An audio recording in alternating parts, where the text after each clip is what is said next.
What up, YouTube fam? It's April G. Showers. Excuse me. Back at y'all with something I wrote. I had posted that I was gonna write exactly how I feel and find a beat and rap it, but I decided I'm not going to do that. I'm just gonna read it. It's called Me. April G. Squad.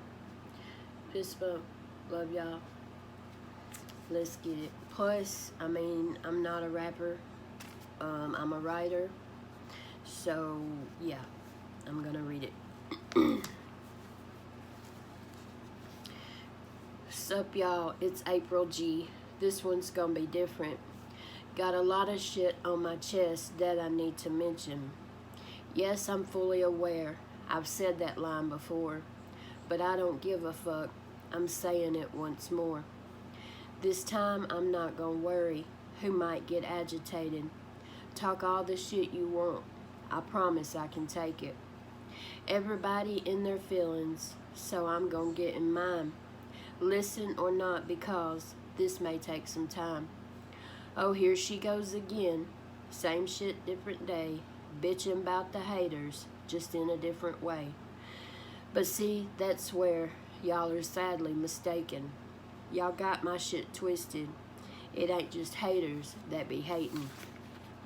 As a matter of fact, it's usually the ones you hold dear, telling you how great you are while talking about you in another's ear.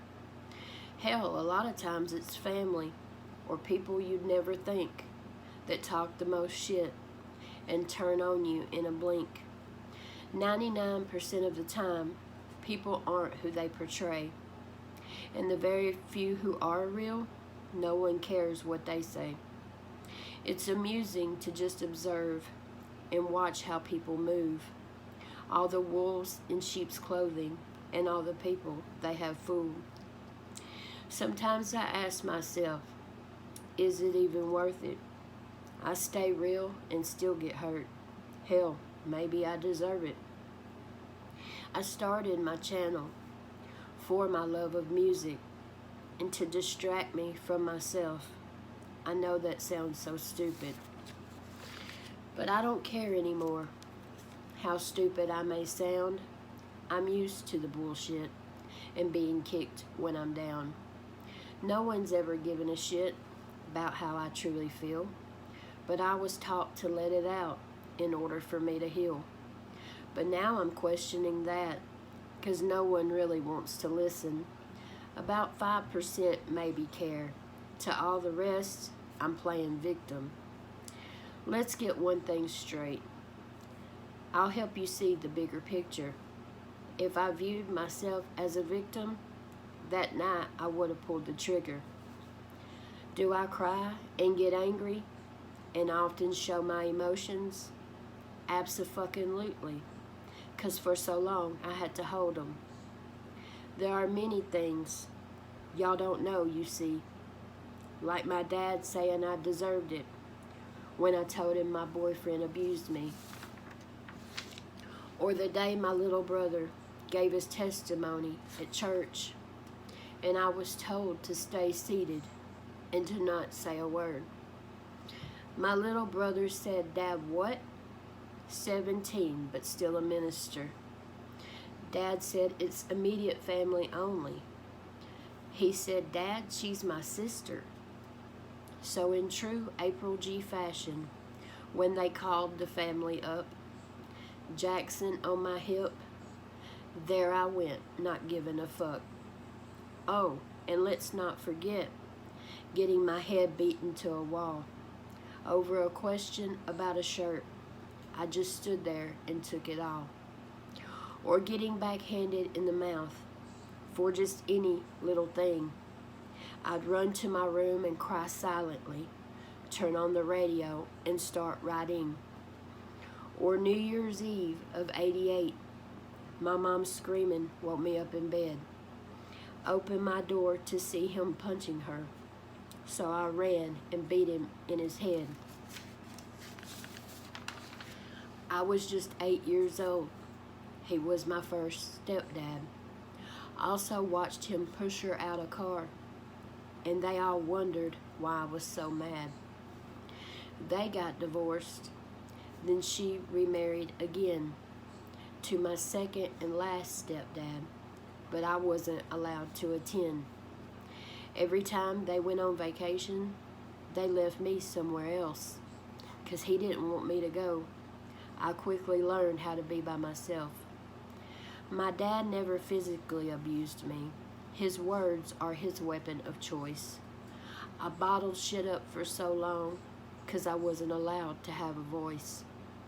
Honestly, I'd rather be beaten than have his words inside my head. You're a junkie, a liar, toothless and fat. You'd be better off dead. What have you done with your life, April? You can't even provide for your son.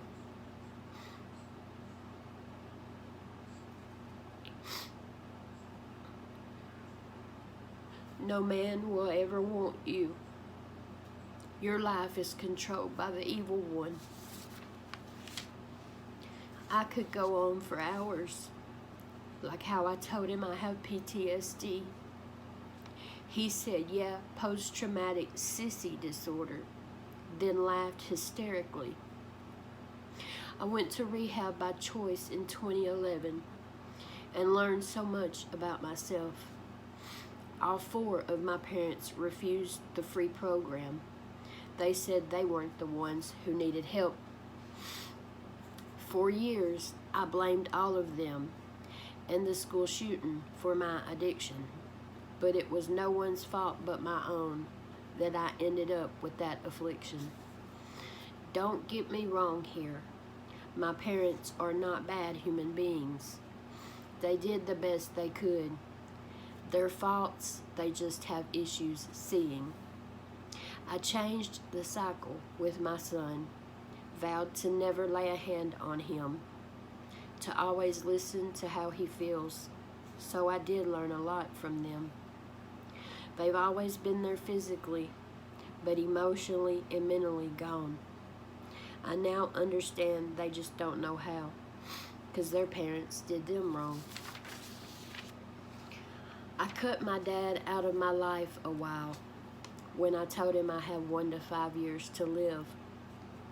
And he told me I did it to myself and not to expect any support from him. It was one of the hardest things I've done. You see, my brain is wired differently. I always think, what if something bad happens? And then start feeling so guilty. My dad lost his other 2 kids. My stepmom lost her only son. My mom lost her only son as well, and I'm their only living one. I've just accepted my role as the whipping post of the family. It breaks my heart, but I'm used to it. I miss my brothers terribly. You can take this writing how you choose.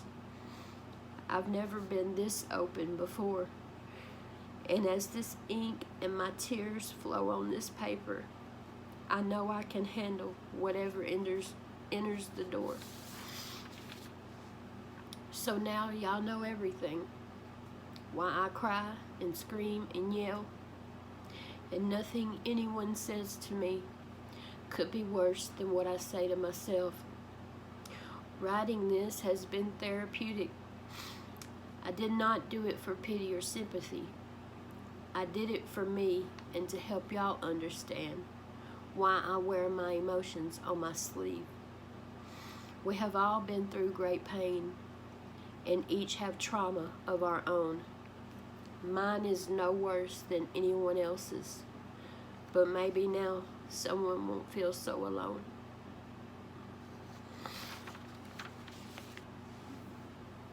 And that's me.